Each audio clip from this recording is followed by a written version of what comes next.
మీరు కొత్తగా business start చేయాలనుకుంటున్నారా? మార్చ్ 16, 17 హైటెక్స్ లో ఫ్రాన్సెస్ ఇండియా బిగ్గెస్ట్ ఫ్రో ఎక్స్పో. నమస్తే రమ్మగారు. నమస్తే జయ. ఏదైనా కథ చెప్తారండి? వింత కోరిక చెప్తా. ఇది యాక్చువల్గా కథాసరి సాగరంలో ఉంది. తర్వాత అలాంటి కథే మళ్ళీ మనకి మన కాశీ యాత్రలు ఉన్నాయి కదా, ఏమంటారు మన కాశీ మజిలీ కథలు, వాట్లల్లో కూడా ఉంది. దాని తాలూకు మినియేచర్ ఫామ్ అనుకో, బ్రీఫ్ కథ. పూర్వం అంటే ఒక రాజ్యానికి రాజుగారు ఉండేవారు, పరాక్రమ వర్మ. ఆయనకి లేక లేక అపురూప సౌందర్యవతి అయిన కూతురు పుట్టిందట, కనకవల్లి అమ్మాయి పేరు. అయితే ఈ కనకవల్లి పెద్దది, 16-17 సంవత్సరాలు వచ్చాక వివాహం సంకల్పించారు. అపురూప సౌందర్యవతి, అంత సౌందర్యవంతుడైన పిల్లాడు కావాలంటే ఈ అమ్మాయి అనేది సౌందర్యవంతుడు వద్దు, నాకు ప్రశ్న ఉంది, నా ప్రశ్నకి సమాధానం చెప్పిన వాడినే చేసుకుంటానండి. ఏమిటి ఆ అమ్మాయి ప్రశ్న? హేమద్వీపాన్ని చూసి దాని వింతలు విశేషాలు చెప్పేవాడు కావాలి. హేమద్వీపం అనేది అండమాన్ నికోబార్ లాగా పేరు తెలిసి దారి తెలిసింది కాదు. ఓన్లీ పేరు మాత్రమే తెలిసింది, దాని దారి తెలియదు. అలాంటిది అనమాట. ఒక ద్వీపం. వారా వీరా వచ్చేవాళ్ళు, మేము చూసామని. చూసామంటే ఈ అమ్మాయి 2 ప్రశ్నలు వేయగానే బెబ్బే అనేవాళ్ళు, పోయేవాళ్ళు. ఆ ద్వీపం గురించి తెలిస్తే తప్పిస్తే నేను పెళ్లి చేసుకోనని అమ్మాయి సెటించి ఉన్నది. రాజుగారు కూడా ఏమంటున్నారంటే, లేక కలిగిన అపురూపమైన బిడ్డ, అయితే తను ఏదనుకుంటే ఆ ఒక్క మాట కూడా చేయలేమా, అది ఏమన్నా పరాక్రమం కావాలందా ఏమంది. ఒక ద్వీపం, దాని వివరాలు, ఏదో పూర్వజన్మలో ఇది అయి ఉంటుందని ఆయన ఒప్పుకున్నాడు. అయితే విష్ణు శర్మని ఒక శర్మగారు నేను చెప్తానని వచ్చాడు. సరే ఏమనుకున్నాడు, రాజు కూడా ఎంకరేజ్ చేశాడు. ఈ విష్ణు శర్మ అనేవాడు ఒకడు వచ్చాడు. ఇతను ఏం చేశాడు, ఈ విష్ణు శర్మ వాళ్ళ దగ్గర వీళ్ళ దగ్గర హేమద్వీపం కబుర్లు, అవి నిజాలో కాదో తెలియదు. ఆ ఊళ్ళో అక్కడలా ఉంటుంది, అక్కడ ఉంటాయట, అవి విన్నాడు. అవన్నీ మాట్లాడడానికి వచ్చాడు. ఈ అమ్మాయి 4-5 ప్రశ్నలు ఏం కానీ తేలిపోయేసరికి ఆ అమ్మాయి చిచ్చి వీడికి ఏం తెలియదు, ఇతను ఎప్పుడు వెళ్ళినవాడు కాదని చెప్పేసి వాళ్ళ నాన్న పిచ్చుకబులు చెప్తున్నాడు, వీడిని బయటకు గెంటండి అని ఇతన్ని గెంటిచ్చేశారు. అయ్యో, గెంటిచ్చేసి విష్ణు సరప కనిపించింది, ఏమిటి ఎందుకు తెలుసుకోలేము, మనం గెంటించబడ్డామే వృధాగా, మనకు తెలిసింది చెప్పినా కుదరలేదు, అసలు ఆ హేమద్వీపం ఎక్కడుందో ఏమిటో చూద్దాం. ద్వీపం అనగానే పడవెక్కాలి. అక్కడి నుంచి ఏదో ఒక పడవెక్కేసాడు.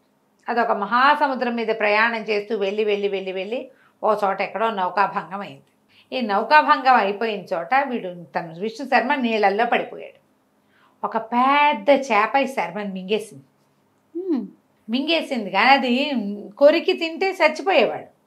అది అమాంతం మింగింది, తర్వాత జీర్ణం చేసుకుంటుందిట అది. సరే ఇతను ఏం చేశాడు, ఆ చేప పట్టలో ఉండిపోయాడు. ఆ చేప ఇతని బరువుకి ఎవరికో వాళ్ళలో దొరికేసింది. దొరికేసరికి సత్యవంతుడనే ఒక రాజుగారు ఉన్న ద్వీపంలో ఈ చేప దొరికింది. అక్కడ సముద్రంలో కొట్టుకొచ్చింది. వీళ్ళు వలేసేసరికి సరిగ్గా అదే సమయానికి దొరికితే ఏదో వింతగా ఉంది చేపని, ఆ చేపను ఒడ్డుకు లాక్కొచ్చారు. రాజుగారు అదే టైంకి ఆ సత్యవంతుడని ఆయన వ్యాహ్యాలకు వచ్చాడు. వ్యాహ్యాలకు వచ్చి చూసి ఏమిట్రా వింతగా ఉంది, ఏం మింగేసిందో కోసేయండి చూద్దామన్నాడు. కోసేసేసరికల్లా కొస ప్రాణంతో ఉన్న విష్ణు శర్మ అందులోంచి బయటపడ్డాడు. ఆయన ఆశ్చర్యపోయాడు, ఎంత విచిత్రం, చేప మింగటం ఏమిటి, వాడు బతికుండటం ఏంటి, ఎంత ఆయుష్ ఉందో వీడికి అని చెప్పి వాడిని లేవదీసి ఏదో కాస్త భోజనం పెట్టించి మందు మాకు వేయించి, చేప పొట్టలో రకరకాల వాటితో కలిసి ఉన్నాడుగా వాసన పాపం. సరే అవన్నీ కడిగిచ్చారు, వాష్ చేయించారు, స్నానాలు చేయించారు, తిళ్ళు తిప్పలు పెట్టించారు, తన దగ్గర ఉంచుకుంటే ఇతను అన్నాడు, మరి నాకు హేమద్వీపం వివరాలు కావాలండి, నేను దానికోసమే బయలుదేరాను, నా జీవితానికి పెద్ద ముడేసుకుని కూర్చుంది ఆ హేమద్వీపం, అవమానపడి బయటికి రావాల్సి వచ్చింది, నాకు దాని వివరాలు ఇప్పించండి అంటే ఈయన అన్నాడు, హేమద్వీపం సంగతి నాకు కూడా తెలియదు, కాకపోతే నేను ఈ వచ్చే వారం రాహుల ద్వీపానికి వెళ్తున్నా, అక్కడికి ఎందరో మహానుభావులు వస్తారు, మరి ఈ పడవల్లో తిరిగే వాళ్ళు చాలామంది వస్తారు, వాళ్ళల్లో ఎవరినైనా ఈ హేమద్వీపం అనే ప్రత్యేక ద్వీపం గురించి కనుక్కుందాం, నువ్వు మాతో రా అని చెప్తే ఓ వారం 15 రోజులు రాజుగారితో పాటు చక్కగా ఉండి తర్వాత ఆయనతో కలిసి బయలుదేరాడు. బయలుదేరితే ఈ వారం 10 రోజులు ఈ విష్ణు శర్మను చూసి ఈయన ఏమనుకున్నాడట, ఈ సత్యవంతుడు పిల్లాడు చక్కగా ఉన్నాడు, ఎక్కడో పరదేశి అయినా కూడా చాలా బాగున్నాడు మనిషి, రాజకుమార్తె తన పని అయిపోతే రాకుమార్తెనిచ్చి పెళ్లి చేసి తన ద్వీపానికి రాజుని చేసి తన ఇంట్లోనే ఉంచుకోవాలనుకున్నారు. కంపెనీ నచ్చిందనమాట. ఓకే. ఆ విషయాన్ని ఆయన ఇంట్లో చెప్పాడు, అమ్మాయికి చూపించాడు కూడా, ఇతను నీకు ఓకేనా అని. అమ్మాయి కూడా ఓకే అనుకుంది. సరే ఇతను అడిగిన హేమద్వీపాన్ని తీసుకెళ్ళాలి కదా, రాజుగారు ఈ సత్యవంతుడును మన విష్ణు శర్మ ఇద్దరు కలిసి పెద్ద పడవలెక్కి రాహుల ద్వీపానికి బయలుదేరారు. ఆ రాహుల ద్వీపానికి వెళ్తున్న దారిలో ఏమైంది, ఒక పెద్ద సుడిగుండం లాంటిది వచ్చి వీళ్ళ పడవ సుడిగుండంలో పడిపోయింది. సత్యవంతుడు తేలలేదు. అయ్యయ్యో. కానీ విష్ణు శర్మకి ఒక కొయ్య పలక దొరికింది. ఏదో ద్వీపానికి కొట్టుకుపోయాడు. కొట్టుకుపోతే సరే ఏవో చెట్లు కనపడ్డాయి, ఏదో తిండి వెతుక్కుంటూ ఆ ద్వీపంలో అటు ఇటు తిరుగుతుంటే గండభేరుండ పక్షులు ఉన్నాయి అక్కడ, పెద్ద పెద్ద పక్షులు. ఆ గండభేరుండ పక్షులను చూసి అవి మాట్లాడుకుంటున్నవి విన్నాడు. సరే ఒక చోట ఎక్కడో చెట్టు కింద కూర్చుంటే పైన అన్ని పక్షులు మాట్లాడుకుంటుంటే పక్షి భాష తెలిసినటువంటి విష్ణు శర్మ ఒక గండభేరుండంతో మాట్లాడాడు. కి మాట్లాడేసరికి ఆశ్చర్యపోయిన మనిషి తన భాష మాట్లాడటం. ఇద్దరు కొంచెం స్నేహం చేశారు. చేస్తే ఈ శర్మ ఏమన్నాడంటే, నన్ను హేమద్వీపానికి తీసుకెళ్తావా అని అడిగాడు. ఆ గండభేరుండం అలాగే నువ్వు నా కాళ్ళు పట్టుకొని కూర్చో, కాళ్ళ మీద కూర్చో, మేము ఎగిరే దారిలో హేమద్వీపం కనపడుతుంది, అక్కడికి మనుషులు ఎవ్వరూ చొరరాదు అందులోకి, అది ఒక రకమైన పాతాళపు దారి అనుకో, మామూలుగా మనుషులు తిరిగేది కాదు, తీసుకెళ్తాను. ఈ సముద్రాలు లోపలి మీద నుంచి అలా ఎగురుకుంటూ ఆ గండభేరుండంతో పాటు విష్ణు శర్మ వెళ్ళిపోయాడు. వెళ్తే ఒక చోట వదిలిపెట్టి అది పెద్ద తోట, ద్వీపమే, ఎంత పెద్ద తోట, అక్కడక్కడ తిరిగాడు. తిరిగితే ఆ తోటలో పళ్ళు కోయటానికి కొంతమంది ఆడవాళ్ళు వచ్చారు. చక్కటి అలంకారాలు, మనుషుల్లాగా కనపడుతున్నా కానీ వాళ్ళు మనుషులైతే గ్యారంటీగా కాదు. సరే వాళ్ళు ఏం చేశారు, ఈ తోటలో తిరుగుతున్న విష్ణు శర్మని పట్టుకుని తమ రాణి గారి దగ్గరికి తీసుకుపోయారు. ఓకే. కనకరేఖ ఆవిడ పేరు. తీసుకుపోతే ఆవిడ చాలా సంతోషించింది. ఇప్పటిదాకా ఎప్పుడు మనుషుల్నే చూడలేదు మేము, ఊరికే మానవులు ఇలా ఉంటారని అదని తెలుసు, మాతో ఉండమని ఉంచుకొని చక్కగా తిండి తిప్పలు పెట్టింది. 4 రోజులు బాగా ఆమె వెనకాల తిప్పుకుంది. నువ్వు ఇక్కడికి వచ్చావు, నన్ను పెళ్లి చేసుకో, ఒక మానవుడితో వివాహం అవుతుందని మా నాన్న ఎప్పుడో చెప్పాడు, ఇక్కడే ఉండమంటే సరేనన్నాడు. తిరగటం మొదలుపెట్టాడు.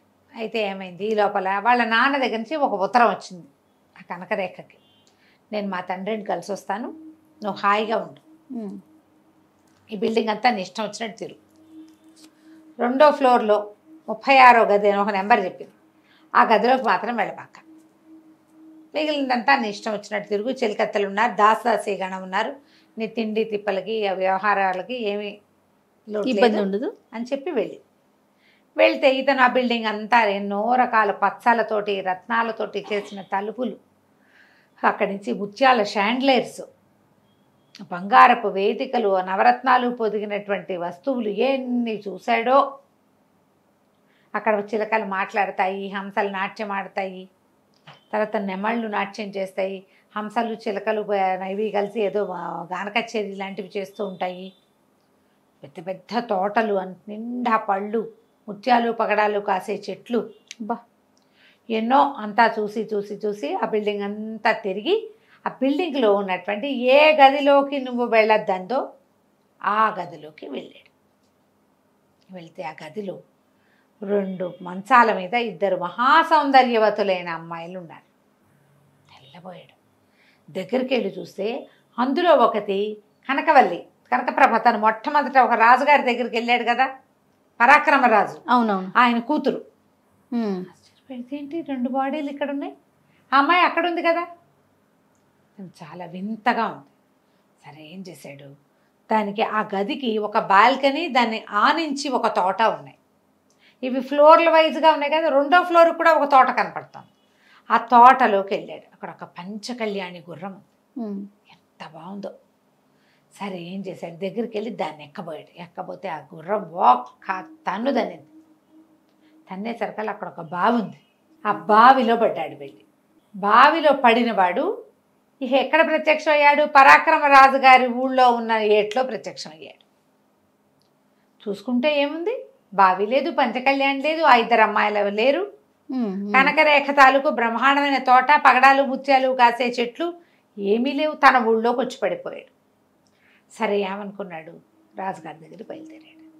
హేమద్వీపం చూశాడు కదా, ఆ ద్వీపాన్ని చూశాను అని చెప్పడం కోసం రాజుగారి దగ్గరికి వెళ్తే రాజు అన్నాడు, ఇదివరకట్లాగా నువ్వు పిచ్చి కథలు పిచ్చి కబుర్లు పుస్తకాలు చదువు నువ్వు చెప్తే కుదరదు, సరిగ్గా చెప్పాలి. ఒకవేళ ఏదైనా తేడా చేసేవా నిన్ను కోటకి కట్టిస్తాను నీ తలకాయని అంటే, ఏం పర్వాలేదు నేను చెప్తాను అన్నాడు. అక్కడి నుంచి ఈ కనకప్రభాన్ని ప్రవేశపెట్టారు. అమ్మాయి వచ్చి కూర్చుంది. ఫలానా తోట, ఫలానా దొడ్డి, ఫలానా బిల్డింగు అన్నీ అడిగింది. అన్నీ చెప్పాడు. అన్నీ చెప్పాడు. అక్కడ నా చేతులు పుచ్చుకో అంది. చేతులు పుచ్చుకో, నువ్వు చూసి వచ్చావు కదా అంటే, అన్నీ చూశాను, అక్కడ ఒక అక్క అయింది, ఇద్దరు చెల్లెళ్ళు ఉన్నారు అని చెప్పాడు. చెప్పేసరికి చేతులు పుచ్చుకోగానే వెంటనే అమ్మాయి శరీరాన్ని వదిలేసి మేము ఒక పొరపాటు చేసాం, మేము చేసిన పొరపాటు వల్ల మాకు ఇది వచ్చింది. ఒకప్పుడు ఒక మహాముని తపస్సు చేసుకుంటుంటే నేను మా చెల్లెలు, మేము ముగ్గురు అక్క చెల్లెలు, అక్కడ నీకు కనపడింది మా అక్కయ్య కనకరేఖ, మేము ఇంకా ఇద్దరం కనకప్రభ కనకవల్లి, మేమిద్దరము జలకాలాడుతుంటే ఆ నది ఒడ్డు మీద ఉన్నటువంటి మానవుడిని, ఒక ఋషిని చూడకుండా స్నానాలు చేస్తూ నీళ్ళని విసిరేసాము. మా ఒంటి మీద నుంచి పడినటువంటి నీళ్లు ఆ ఋషి మీద పడ్డాయి. ఆయన చిచ్చి మానవులు లాంటివి చేశారు, యక్షకన్యలు అయ్యుండి కూడా మీరు ఇట్లాంటి పని చేశారని మమ్మల్ని శపించాడు. శపించేసరికల్లా మేమిద్దరం మానవులుగా పుట్టాం, మా అక్క అక్కడ ఉండిపోయింది. ఇలా పొరపాట్లు చేయటం వల్ల మా నాన్న ఇంకా మా అక్కయ్యకి మేము యక్షలోక ప్రవేశం లేకుండా సముద్ర గర్భంలో ఉన్న ద్వీపం హేమద్వీపాన్ని తయారు చేయించి మా అక్కయ్యకి ఇచ్చేశాడు. మా అక్కయ్య ఒక్కతే అక్కడ ఉంది. ఇలా ఎవరైనా సరే అక్కడికి వెళ్ళి నా శరీరాన్ని చూసి నాకు కథ చెప్పిన వాడిని ముట్టుకుంటే నాకు శాప విమోచనం అయిపోయింది, నేను శరీరాన్ని వదిలేసి వెళ్ళిపోతున్నాను, నువ్వు అక్కడికి వచ్చి నన్ను పెళ్లి చేసుకో, నువ్వు మా అక్కయ్యని పెళ్లి చేసుకుంటానని మాట ఇచ్చావు కదా, అక్కడికి వస్తే నేను కూడా నీ భార్యను అవుతానని చెప్పి శరీరాన్ని వదిలిపెట్టి వెళ్ళిపోయింది. అక్కడే నిలబడి కూర్చుని చూస్తున్నటువంటి రాజుగారు రాణిగారు అయ్యో మా కూతురు చచ్చిపోయిందో అని లబో దిబోమని ఏడ్చారు. శరీరం వదిలేసింది. ఈ అమ్మాయి బాడీ ఎక్కడుంది, అసలు ఒరిజినల్ బాడీ హేమద్వీపంలో, అక్కడికి వెళ్ళిపోయింది. సరే ఇతను మళ్ళీ హేమద్వీపం వెళ్ళాలంటే ఏం చేయాలి, రాజుగారు చూస్తూనే ఉన్నాడు కాబట్టి ఇంకా విష్ణు శర్మని ఏమీ అనలేకపోయాడు. సరే ఇతను ఏం చేశాడు, మళ్ళీ పడవెక్కి సత్యవ్రతుడు ఆయన చనిపోయాడు కదా, అవునవును సత్యవంతుడు, అక్కడికి బయలుదేరాడు వాళ్ళ నగరానికి.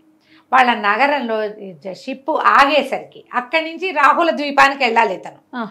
ఆ దారిలో కదా ఇది జరిగేది. అవును, ఇప్పుడు రాహుల ద్వీపానికి వెళ్ళే దారిలో సుడిలో దూకితేనే మళ్ళీ తను అక్కడికి చేరతాడు. బోళ్ళంతుంది కదా, అక్కడికి వెళ్ళాలంటే మళ్ళీ ప్రయత్నం చేయాల్సింది. ఇక్కడికి వెళ్ళేసరికల్లా ఏమైంది, ఇతను ఇట్లా పడవ ఆగంగానే కొంతమంది సైనికులు సిద్ధంగా ఉండి యువరాణి గారు మిమ్మల్ని తీసుకురమ్మన్నారు, మీరు ఎప్పుడు వస్తారా అని చూస్తున్నామని చెప్పి చేతులు పుచ్చుకుని తీసుకెళ్ళిపోయారు. తీసుకెళ్ళిపోయేసరికల్లా అక్కడికి వెళ్తే ఆ అమ్మాయి అపురూపమైన సౌందర్యవతి. కానీ ఇతనికి గుర్తొచ్చింది, ఈ కనపడ్డేతున్న అమ్మాయి ఎవరో కాదు, తను హేమద్వీపంలో ఇద్దరు అమ్మాయిల శరీరాలను చూశాడు. అందులో ఒకతేమో కనకప్రభ, రెండోది ఈ అమ్మాయి. ఓహో, ఆ అమ్మాయి ఏం చెప్పిందంటే, నువ్వు హేమద్వీపం చూసావా అని అడిగింది. చూశాను, ఇప్పుడు నేను అక్కడ చూసినవన్నీ నేను మా యువరాణికి చెప్పాను అన్నాడు. ఏమేమి చూసావో చెప్పు అంది చేతులు పుచ్చుకుని. నేను కనకవల్లిని కనకరేఖను కలిశాను, అక్కడ 2 డెడ్ బాడీలు చూశాను, పంచకళ్యాణి నన్ను ఒక తన్ను తన్నిదనగానే ఈ అమ్మాయి వెంటనే శరీరాన్ని వదిలేసింది. నేనే ఆ 3వ దాన్ని, మేము 3 అక్క చెల్లెళ్ళం, పద మనం వెళ్ళిపోదాం, నువ్వు ఇంకో రకంగా అక్కడికి చేరవు, కిందటిసారి నీకు అవకాశం లభించింది కాబట్టి చేరావని ఆ అమ్మాయి ఒక చప్పట్లు చరిచింది. రాణిగారు చూస్తూనే ఉంది, ఆవిడికి తెలుసు శాపగ్రస్త అయిన యక్షకన్య తమకు పుట్టిందని. మా తండ్రిని బతికించి పంపిస్తాం, ఆయన సముద్ర గర్భంలో ఎక్కడో పడిపోయాడు అని చెప్పి తల్లికి చెప్పి చప్పట్లు తరితే ఒక మేఘం వచ్చిందిట కిందకి. ఆ మేఘం మీద కూర్చుని ఈ కనకవల్లి విష్ణు శర్మ ఇద్దరు కూర్చుని వెళ్ళిపోయారు. ఈ అమ్మాయి వెళ్తూ వెళ్తూ ఆ మేఘాన్ని చెప్పింది, నా తండ్రి అయిన సత్యవంతుణ్ణి రాజ్యానికి మళ్ళీ చేర్చు అని. ఈ అమ్మాయిని హేమద్వీపానికి వెళ్ళిపోయింది అమ్మాయితో సహా. అప్పుడు కనకరేఖ, కనకప్రభ, కనకవల్లి ముగ్గురు అమ్మాయిల్ని పెళ్లి చేసుకుని ఎంతో కాలం పాటు వాళ్ళలాగానే యక్షుల్లాగా చాలా సంవత్సరాలు జీవించే అవకాశాన్ని పొంది విష్ణు శర్మ అక్కడే ఉండిపోయాడట. కలకంటికి మనం ఇంటికి. బాగుంది. వాళ్ళ నాన్న తిరిగి వచ్చేసాడు. తండ్రి తిరిగి వచ్చేసాడు. ఆయన రాజ్యం ఆయన చేసుకున్నాడు. ఎవరో పిల్లల్ని పెంచుకున్నారు ఆ తర్వాత వాళ్ళు. నమస్తే రమ్మగారు. నమస్తే జయ. సుమన్ టీవీలో మీ పర్సనల్ అండ్ బిజినెస్ ప్రమోషన్స్ కోసం కింది నెంబర్కి కాంటాక్ట్ చేయండి.